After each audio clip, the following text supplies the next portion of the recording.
काबिलियत की पहचान। किसी जंगल में एक बहुत बड़ा तालाब था। तालाब के पास एक बगीचा था जिसमें अनेक प्रकार के पेड़ पौधे लगे थे। दूर दूर से लोग वहां आते और बागीचे की तारीफ करते थे। गुलाब के पेड़ पर लगा पत्ता हर रोज लोगों को आते जाते और फूल की तारीफ करते हुए देखता था।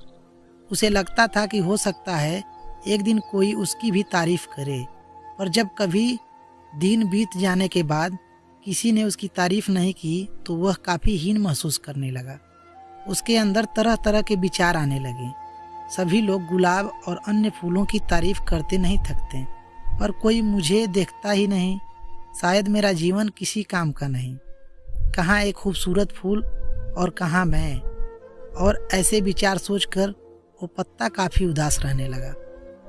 दिन यूं ही बीत रहे थे कि एक दिन जंगल में बड़ी जोर जोर से हवा चलने लगी और देखते ही देखते उसने आंधी का रूप ले लिया।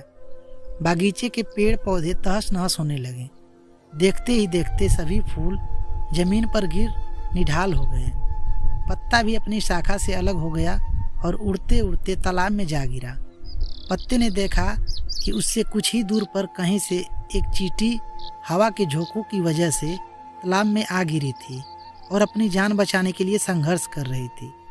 चींटी प्रयास करते करते काफ़ी थक चुकी थी और उसे अपनी मृत्यु लगभग तय आ रही थी कि तभी पत्ते ने आवाज़ दी, घबराओ नहीं, आओ मैं तुम्हारी मदद कर देता हूँ। और ऐसा कहते हुए अपने ऊपर बैठा लिया। आंधी रुकते रुकते पत्ता तालाब के एक छोर पे जा पहुँच गया। चींटी किनारे पर पहुंचकर बहुत खुश हो गई और बोली, आपने मेरी जान बचाई और आपने बहुत बड़ा उपकार किया है। सचमुच में आप महान हैं। आपका बहुत बहुत धन्यवाद। यह सुनकर पत्ता भावुक हो गया और बोला, धन्यवाद तो मुझे करना चाहिए, क्योंकि तुम्हारी वजह से आज मेरा पहली बार सामना काबिलियत से हुआ है, जिससे मैं आज तक अनजान था। आज पहली बार मैंने अपने जीवन के मकसद और अपनी ताकत को पहचाना हूँ। मित्रों, ईश्वर ने हमें सभी को अनोखी शक्तियाँ दी हैं। कई बार हम खुद अपनी काबिलियत से अनजान होते हैं और समय आने पर हमें इसका पता चलता है। हमें इस बात को समझना चाहिए कि किसी एक के काम में असफल होने का मतलब हमेशा के लिए अयोग्य नहीं। खुद की काबिलियत को पहचान कर आप वह काम कर सकते हैं जो आज तक किसी ने नहीं किया।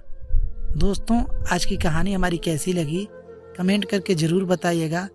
अगर आप चैनल पर नए हैं तो चैनल को सब्सक्राइब कीजिए।